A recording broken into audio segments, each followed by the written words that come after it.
भगवान श्री कृष्ण कहते हैं कि कर्म का फल व्यक्ति को उसी तरह ढूंढ लेता है जैसे कोई बछड़ा सैकड़ों गायों के बीच में अपनी माँ को ढूंढ लेता है।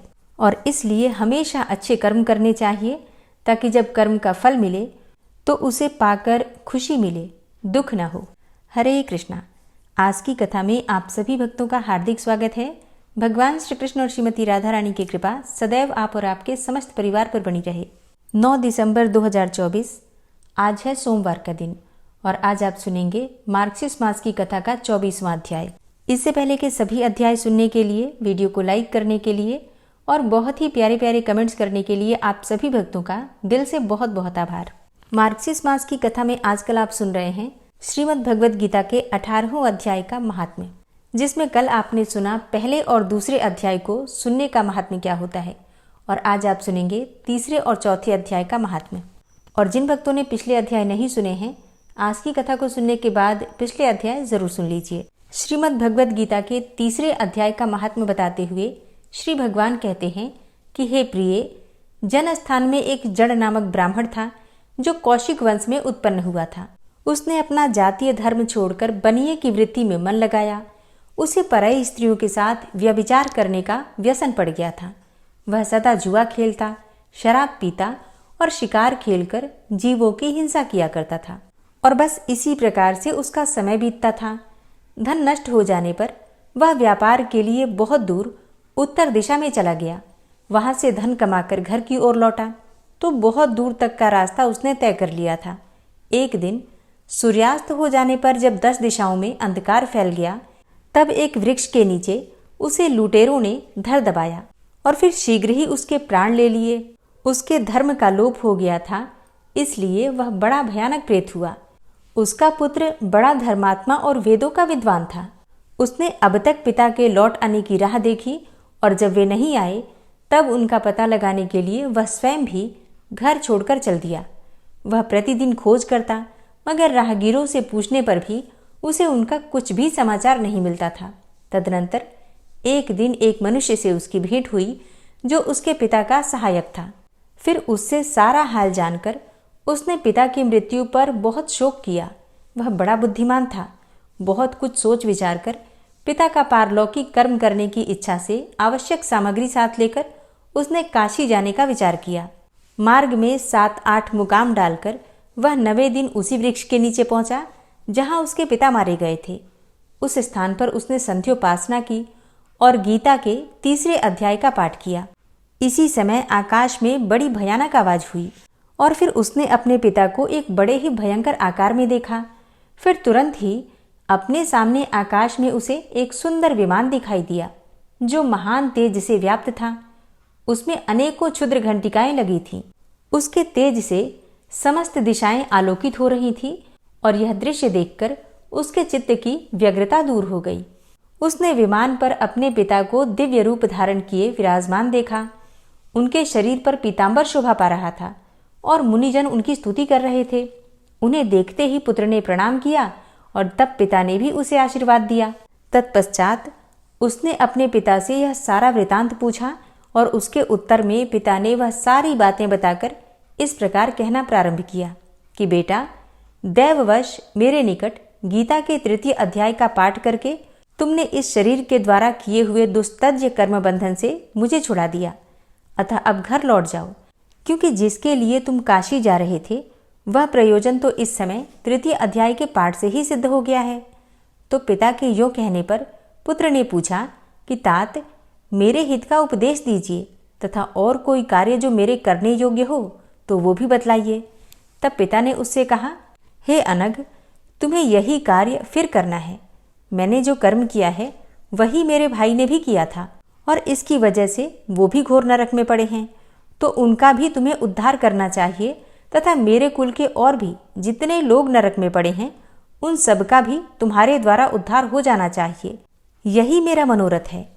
बेटा, जिस साधन के द्वारा तुमने मुझे संकट से छुड़ाया है उसी का अनुष्ठान औरों के लिए भी करना उचित है और फिर उसका अनुष्ठान करके उससे होने वाला पुण्य उन नारकी जीवों को संकल्प करके दे दो।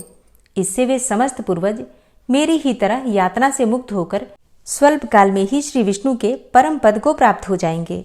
फिर पिता का यह संदेश सुनकर पुत्र ने कहा, हे तात, यदि ऐसी बात है और आपकी भी ऐसी ही रुचि है तो मैं समस्त नारकी जीवों का नरक से उद्धार कर दूंगा।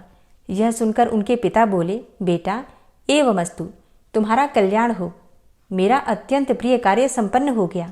इस प्रकार पुत्र को आश्वासन देकर उसके पिता भगवान विष्णु के परम धाम को चले गए। तत्पश्चात वह भी लौटकर जनस्थान में आया और परम सुंदर भगवान श्री कृष्ण के मंदिर में उनके समक्ष बैठकर पिता के आदेश के अनुसार गीता के 3 अध्याय का पाठ करने लगा। उसने नारकी जीवों के उद्धार करने की इच्छा से गीता पाठ जनित सारा पुण्य संकल्प करके दे दिया। इसी बीच में भगवान विष्णु के दूत यातना भोगने वाले नारकी जीवों को छुड़ाने के लिए यमराज के पास गए और यमराज ने नाना प्रकार के सत्कारों से उनका पूजन किया और फिर कुशल पूछी। वे बोले, हे धर्मराज, हम लोगों के लिए तो सब और आनंद ही आनंद है। इस प्रकार सत्कार करके पितृलोक के सम्राट परम बुद्धिमान यम ने विष्णुदूतों से यमलोक में आने का कारण पूछा। तब विष्णुदूतों ने कहा, हे यमराज, शेष शैया पर शयन करने वाले भगवान विष्णु ने हम लोगों को आपके पास कुछ संदेश देने के लिए भेजा है। भगवान हम लोगों के मुख से आपकी कुशल पूछते हैं और यह आज्ञा देते हैं कि आप नरक में पड़े हुए समस्त प्राणियों को छोड़ दें। अमित तेजस्वी भगवान विष्णु का यह आदेश सुनकर यम ने मस्तक झुकाकर उसे स्वीकार किया और मन ही मन कुछ सोचा। तत्पश्चात मदोन्मत्त नारकी जीवों को नरक से मुक्त देखकर उनके साथ ही वे भगवान विष्णु के वास स्थान को चले। यमराज श्रेष्ठ विमानों के द्वारा जहाँ क्षीर सागर है वहां जा पहुंचे। उसके भीतर कोटि कोटि सूर्यों के समान कांतिमान, नीलकमल दल के समान श्याम सुंदर लोकनाथ जगत गुरु श्रीहरि का उन्होंने दर्शन किया। भगवान का तेज उनकी शैया बने हुए शेषनाग के फणों की मड़ियों के प्रकाश से दुगना हो रहा था और वे आनंद युक्त दिखाई दे रहे थे। उनका हृदय प्रसन्नता से परिपूर्ण था। भगवती लक्ष्मी अपनी सरल चितवन से प्रेम पूर्वक उन्हें बार बार निहार रही थी। चारों ओर योगी जन भगवान की सेवा में खड़े थे।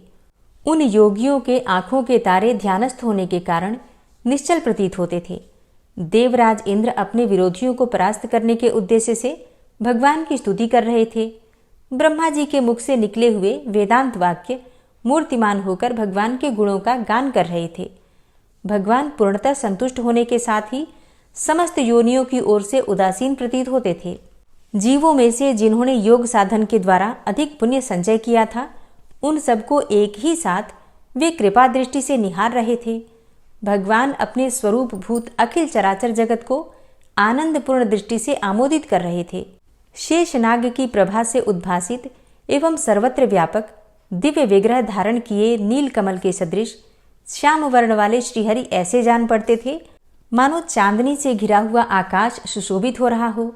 इस प्रकार भगवान की झांकी करके यमराज अपनी विशाल बुद्धि के द्वारा उनकी स्तुति करने लगे। यमराज बोले, संपूर्ण जगत का निर्माण करने वाले हे परमेश्वर, आपका अंतःकरण अत्यंत निर्मल है। आपके मुख से ही वेदों का प्रादुर्भाव हुआ है। आप ही विश्व स्वरूप हैं और इसके विधायक ब्रह्मा हैं। आपको नमस्कार है। अपने बल और वेग के कारण जो अत्यंत दुर्धर्ष प्रतीत होते हैं, ऐसे दानवेंद्रों का अभिमान चूर्ण करने वाले भगवान विष्णु को नमस्कार है। पालन के समय सत्वमय शरीर धारण करने वाले विश्व के आधारभूत सर्वव्यापी श्री हरि को नमस्कार है। समस्त देहधारियों की पातक राशि को दूर करने वाले परमात्मा को प्रणाम है। जिनके ललाटवर्ती नेत्र के तनिक सा खुलने पर भी आग की लपटें निकलने लगती हैं, उन रुद्र रूपधारी आप परमेश्वर को नमस्कार है। आप संपूर्ण विश्व के गुरु, आत्मा और महेश्वर हैं। अतः समस्त वैष्णव जनों को संकट से मुक्त करके उन पर अनुग्रह करते हैं। आप माया से विस्तार को प्राप्त हुए अखिल विश्व में व्याप्त होकर भी कभी माया अथवा उससे उत्पन्न होने वाले गुणों से मोहित नहीं होते। माया तथा माया जनित गुणों के बीच में स्थित होने पर भी आप पर उनमें से किसी का प्रभाव नहीं पड़ता। आपकी महिमा का अंत नहीं है, क्योंकि आप असीम हैं। फिर आप वाणी के विषय कैसे हो सकते हैं? अतः मेरा मौन रहना ही उचित है। इस प्रकार स्तुति करके यमराज ने हाथ जोड़कर कहा, हे जगतगुरु, आपके आदेश से इन जीवों को गुणरहित होने पर भी मैंने छोड़ दिया है। अब मेरे योग्य और जो कोई कार्य हो तो उसे बताइए। उनके योग कहने पर भगवान मधुसूदन मेघ के समान गंभीर वाणी द्वारा मानो अमृत रस से सींचते हुए बोले, हे धर्मराज, तुम सबके प्रति समान भाव रखते हुए लोगों का पाप से उद्धार कर रहे हो। तुम पर देहधारियों का भार रखकर मैं निश्चिंत हूं। अतः तुम अपना काम करो और अपने लोक को लौट जाओ।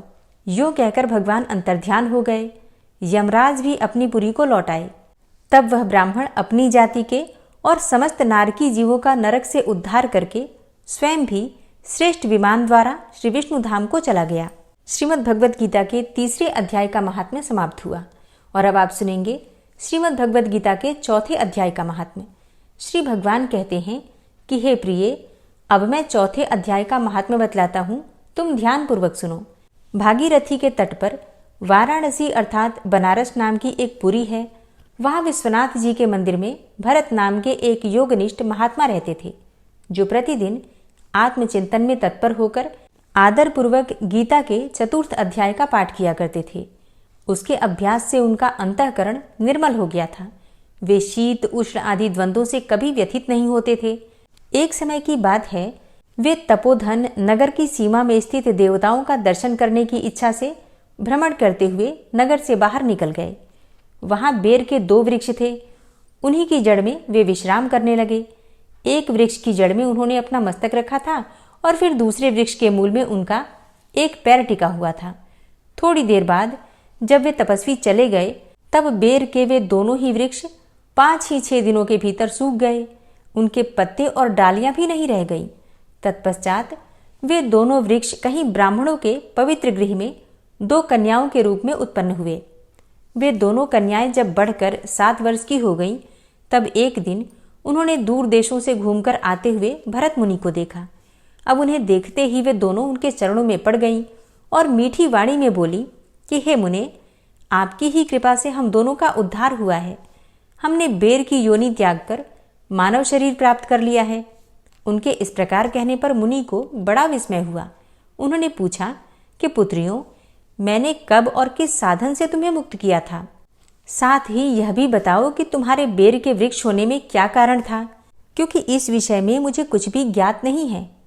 तब वे कन्याएं पहले उन्हें अपने बेर हो जाने का कारण बतलाती हुई बोली कि हे मुने, गोदावरी नदी के तट पर छिन्नपाप नाम का एक उत्तम तीर्थ है, जो मनुष्यों को पुण्य प्रदान करने वाला है। वह पावनता की चरम सीमा पर पहुंचा हुआ है। उस तीर्थ में सत्यतपा नामक एक तपस्वी बड़ी कठोर तपस्या कर रहे थे। वे ग्रीष्म ऋतु में प्रज्वलित अग्नियों के बीच में बैठते थे। वर्षा काल में जल की धाराओं से उनके मस्तक के बाल सदा भीगे ही रहते थे तथा जाड़े के समय जल में निवास होने के कारण उनके शरीर में हमेशा रोंगटे खड़े रहते थे। वे बाहर भीतर से सदा शुद्ध रहते, समय पर तपस्या करते तथा मन और इंद्रियों को संयम में रखते हुए परम शांति प्राप्त करके आत्मा में ही रमण करते थे। वे अपनी विद्वता के द्वारा जैसा व्याख्यान करते थे, उसे सुनने के लिए साक्षात ब्रह्मा जी भी प्रतिदिन उनके पास उपस्थित होते और प्रश्न करते थे। ब्रह्मा जी के साथ उनका संकोच नहीं रह गया था, अतः उनके आने पर भी वे सदा तपस्या में ही मग्न रहते थे। परमात्मा के ध्यान में निरंतर संलग्न रहने के कारण उनकी तपस्या सदा बढ़ती रहती थी। सत्य तपा को जीवन मुक्त के समान मानकर इंद्र को अपनी समृद्धिशाली पद के संबंध में कुछ भय हुआ। तब उन्होंने उनकी तपस्या में सैकड़ों विघ्न डालने आरंभ कर दिए। अप्सराओं के समुदाय से हम दोनों को बुलाकर इंद्र ने इस प्रकार आदेश दिया कि तुम दोनों उस तपस्वी की तपस्या में विघ्न डालो, जो कि मुझे इंद्रपद से हटाकर स्वयं स्वर्ग का राज्य भोगना चाहता है। तब इंद्र का यह आदेश पाकर हम दोनों उनके सामने से चलकर गोदावरी के तीर पर, जहां वे मुनि तपस्या करते थे, वहां आईं और वहां मंद एवं गंभीर स्वर से बजते हुए मृदंग तथा मधुर वेणुनाद के साथ हम दोनों ने अन्य अप्सराओं सहित मधुर स्वर में गाना आरंभ किया।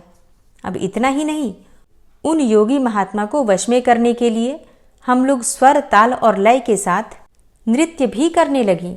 बीच बीच में जरा जरा सा अंचल खिसकने पर उन्हें हमारी छाती भी दिख जाती थी। हम दोनों की उन्मत्त गति काम भाव का उद्दीपन करने वाली थी, किंतु उसने उन निर्विकार चित्त वाले महात्मा के मन में क्रोध का संचार कर दिया। तब उन्होंने हाथ से जल छोड़कर हमें क्रोधपूर्वक शाप दिया कि अरे, तुम दोनों गंगा जी के तट पर बेर के वृक्ष हो जाओ। अब ये सुनकर हम लोगों ने बड़ी विनय के साथ कहा कि हे महात्मन, हम तो दोनों पराधीन थीं, अतः हमारे द्वारा जो दुष्कर्म बन गया है उसे आप क्षमा करें। यो कहकर हमने मुनि को प्रसन्न कर लिया। तब उन पवित्र चित्त वाले मुनि ने हमारे शापोद्धार की अवधि निश्चित करते हुए कहा कि भरत मुनि के आने तक ही तुम पर यह शाप लागू होगा। उसके बाद तुम लोगों का मर्त्यलोक में जन्म होगा और फिर पूर्व जन्म की स्मृति भी बनी रहेगी। हे मुने, जिस समय हम दोनों बेर वृक्ष के रूप में खड़ी थी, उस समय आपने हमारे समीप आकर गीता के 4 अध्याय का जप करते हुए हमारा उद्धार किया था। अतः हम आपको प्रणाम करती हैं। और आपने केवल शाप से ही नहीं, बल्कि इस भयानक संसार से भी गीता के 4 अध्याय के पाठ के द्वारा हमें मुक्त कर दिया है। श्री भगवान कहते हैं कि उन दोनों के इस प्रकार कहने पर मुनि बहुत ही प्रसन्न हुए और उनसे पूजित होकर विदा लेकर जैसे आए थे वैसे ही चले गए, तथा वे कन्याएं भी बड़े आदर के साथ प्रतिदिन गीता के 4 अध्याय का पाठ करने लगी, जिससे उनका उद्धार हो गया। हरे कृष्णा। आज की कथा का यहीं पर समापन करती हूँ। आज की कथा आपको कैसी लगी कमेंट बॉक्स में ज़रूर बताइए। और अब आप सुनेंगे श्री राधा कृपा कटाक्ष स्तोत्र। श्री राधा कृपा कटाक्ष स्तोत्र। मुनीन्द्र वृंद वंदिते त्रिलोक शोक हारिणी प्रसन्न वक्त्र पंकजे निकुंज भूविलासिनी व्रजेन्द्र भानुनंदिनी व्रजेन्द्र सूनु संगते कदा करिष्यसि हमां कृपा कटाक्ष भाजनम्। अशोक वृक्ष वल्लरी वितान मंडपस्थिते प्रवाल बाल पल्लव प्रभारुणांध्रि कोमले वराभय स्फुरत्करे प्रभूत संपदालये कदा करिष्यसि हमां कृपा कटाक्ष भाजनम्। अनंगरंग मंगलं प्रसंग भंगुरं भ्रुवां सविभ्रमं ससंभ्रमं दृगन्तबाणपातने निरन्तरं वशीकृत प्रतीत नन्दनन्दने कदा करिष्यसि हमां कृपा कटाक्ष भाजनम्।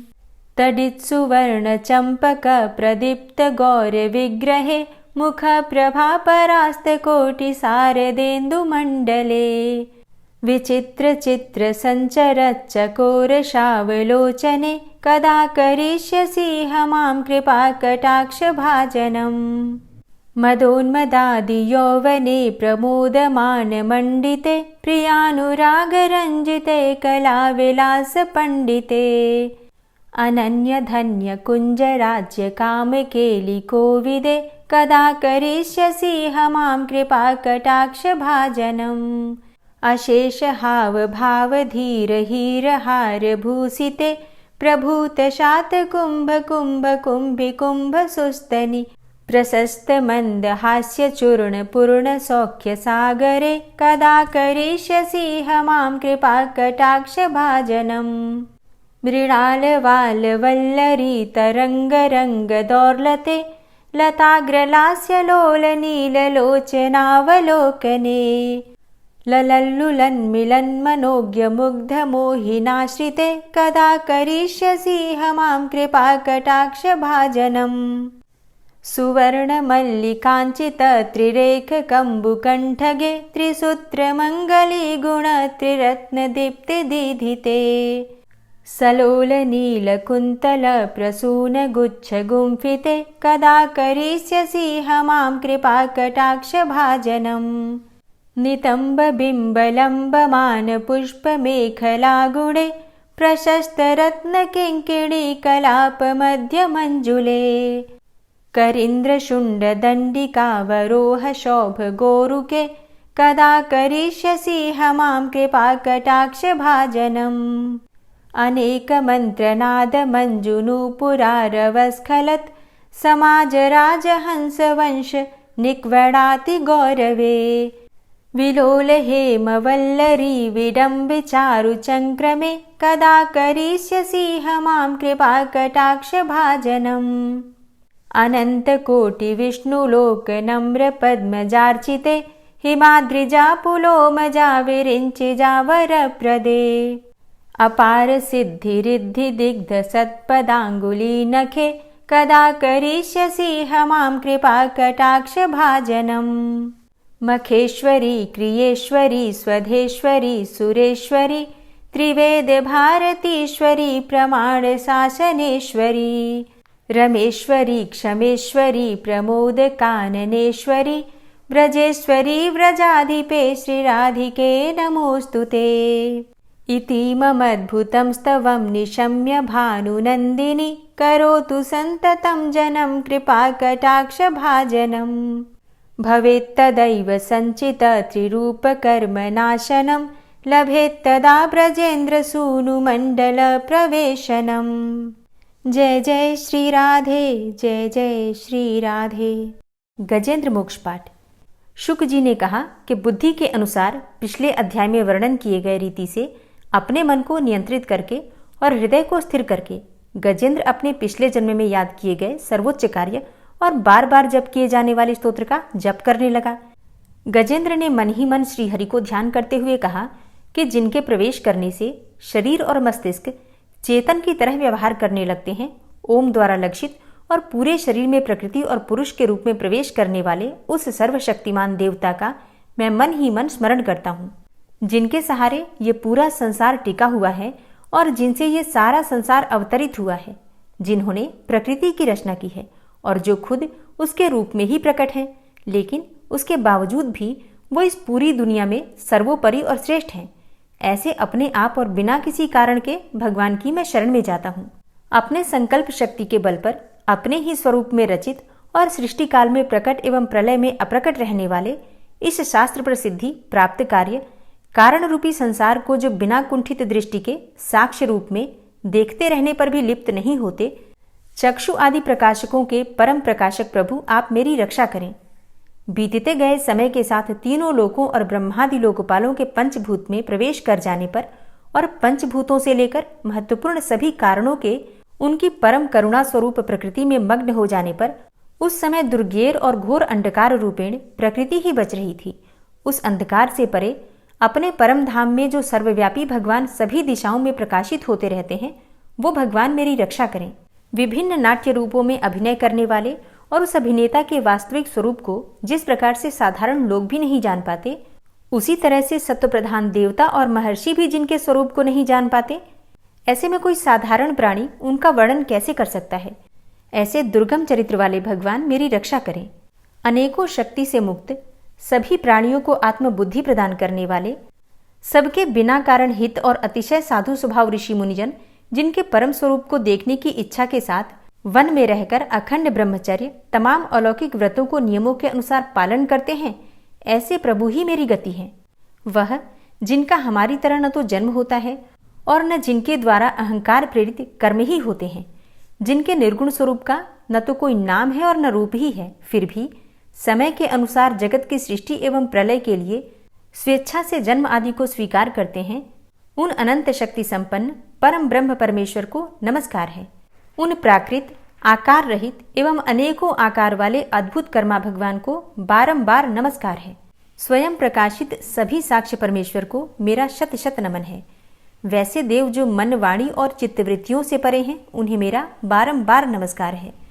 विवेक से परिपूर्ण, पुरुष के द्वारा सभी सत्व गुणों से परिपूर्ण, निवृत्ति धर्म के आचरण से मिलने योग्य और मोक्ष सुख की अनुभूति रूपी भगवान को मेरा नमस्कार है। सत्व गुण को स्वीकार करके शांत, रजोगुण को स्वीकार करके घोर एवं तमोगुण को स्वीकार करके मूढ़ से प्रतीत होने वाले भेद रहित, अतएव सदा समभाव से स्थित ज्ञानघन प्रभु को मेरा नमस्कार है। शरीर इंद्रिय आदि के समुदाय रूप संपूर्ण पिंडों के ज्ञाता, सबके स्वामी एवं साक्षी रूप प्रभु को मेरा नमस्कार है। सबके अंतर्यामी, प्रकृति के भी परम कारण किंतु स्वयं कारण रहित प्रभु को नमस्कार है। संपूर्ण इंद्रियों एवं उनके विषयों के ज्ञाता, समस्त प्रतीतियों के कारण रूप संपूर्ण जड़ प्रपंच एवं सबकी मूलभूता अविद्या के द्वारा सूचित होने वाले तथा संपूर्ण विषयों में अविद्या रूप से भासने वाले प्रभु को मेरा नमस्कार है। सबके कारण किंतु स्वयं कारण रहित तथा कारण होने पर भी परिणाम रहित होने के कारण अन्य कारणों से विलक्षण कारण आपको बारंबार नमस्कार है।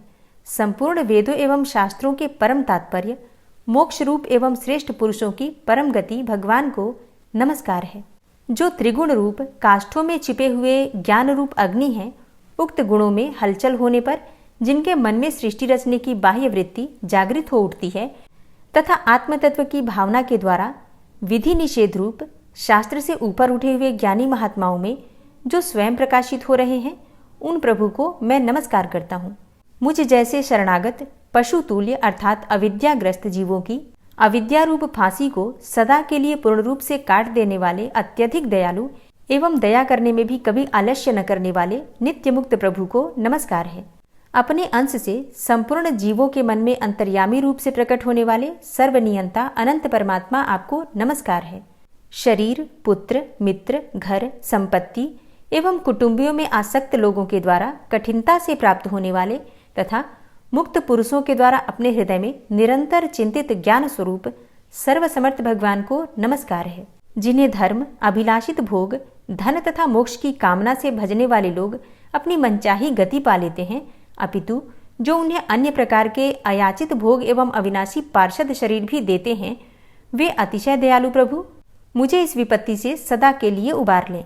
जिनके अनन्य भक्त जो वस्तुतः एकमात्र उन भगवान के ही शरण हैं, धर्म, अर्थ आदि किसी भी पदार्थ को नहीं चाहते, अपितु उन्हीं के परम मंगलमय एवं अत्यंत विलक्षण चरित्रों का गान करते हुए आनंद के समुद्र में गोते लगाते रहते हैं, उन अविनाशी, सर्वव्यापक, सर्वश्रेष्ठ ब्रह्मादि के भी नियामक, अभक्तों के लिए प्रकट होने पर भी भक्ति योग द्वारा प्राप्त करने योग्य, अत्यंत निकट होने पर भी माया के आवरण के कारण अत्यंत दूर प्रतीत होने वाले, इंद्रियों के द्वारा अगम्य तथा अत्यंत दुर्विज्ञेय, अंतरहित किंतु सबके आदि कारण एवं सब ओर से परिपूर्ण उन भगवान की मैं स्तुति करता हूँ।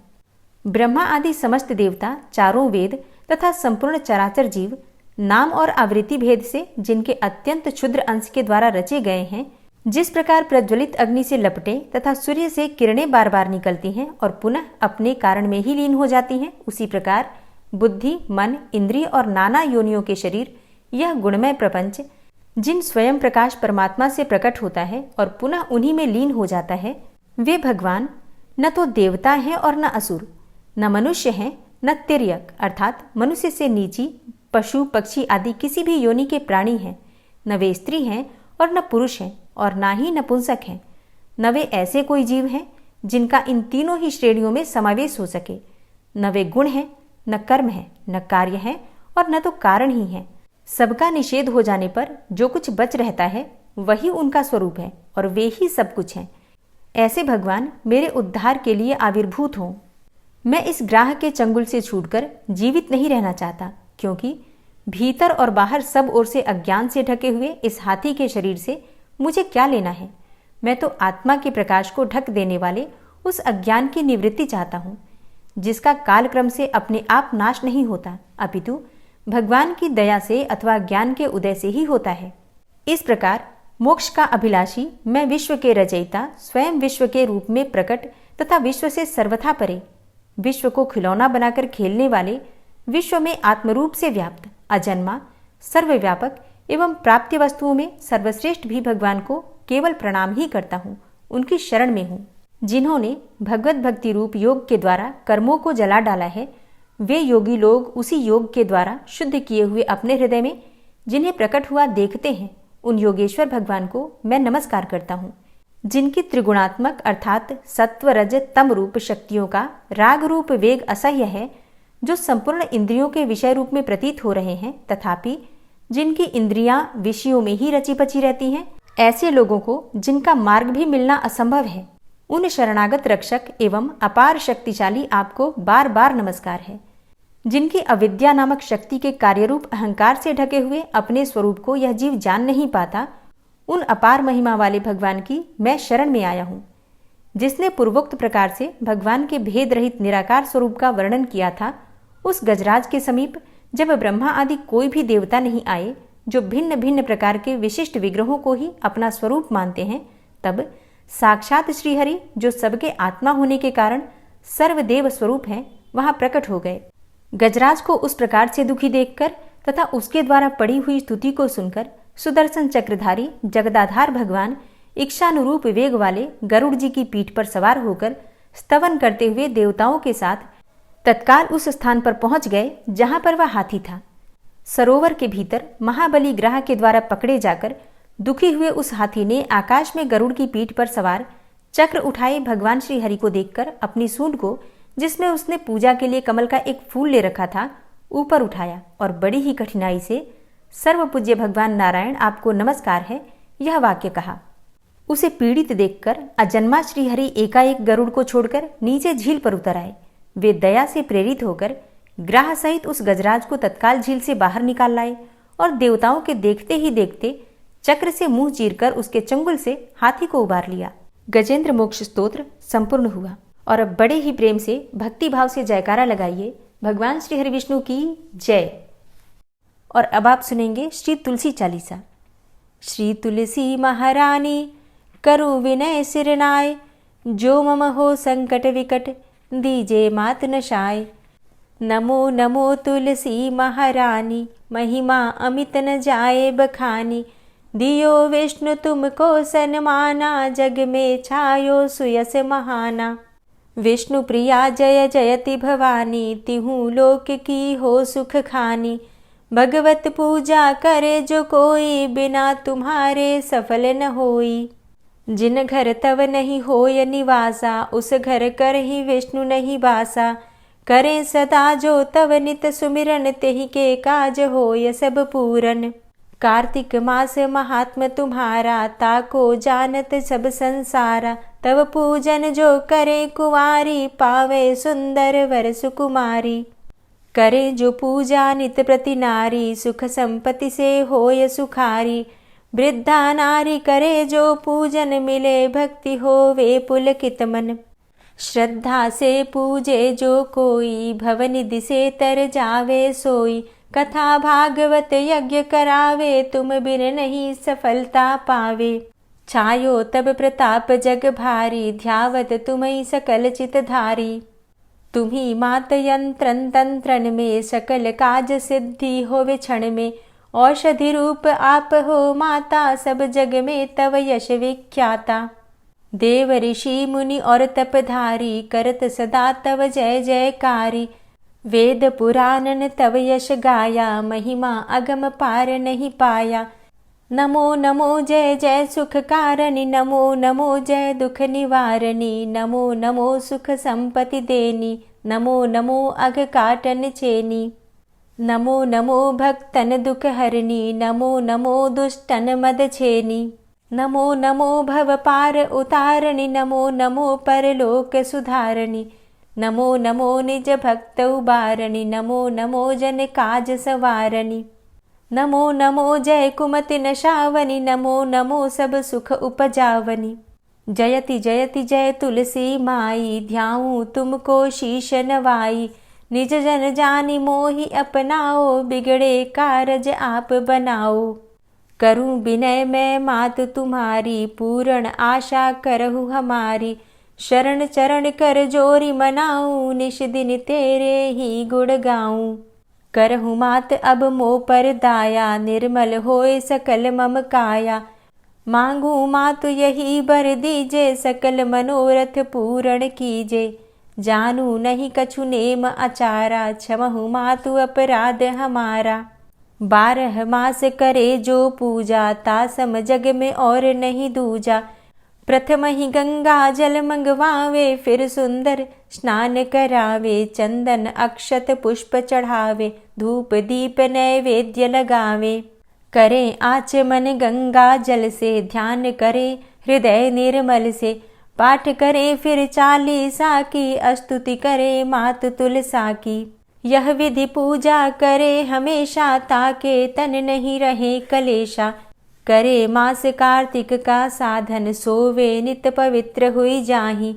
है यह कथा महासुखदाई, पढ़े सुने सो भव तर जाई। यह श्री तुलसी चालीसा, पाठ करे जो कोय। गोविंद सो फल पावही, जो मन इच्छा होय। तुलसी चालीसा संपूर्ण। और अब आप सुनेंगे तुलसी महारानी की आरती। तुलसी महारानी नमो नमो, हरि की पटरानी नमो नमो, तुलसी महारानी नमो नमो, हरि की पटरानी नमो नमो। धन्य तुलसी पूरण तप कीनो, धन्य तुलसी पूरण तप कीनो, शालिग्राम की बनी पटरानी नमो नमो, तुलसी महारानी नमो नमो, हरि की पटरानी नमो नमो। जाके पत्र मंजरी कोमल, जाके पत्र मंजरी कोमल, श्रीपति कमल चरण लपटानी नमो नमो, हरि की पटरानी नमो नमो, तुलसी महारानी नमो नमो।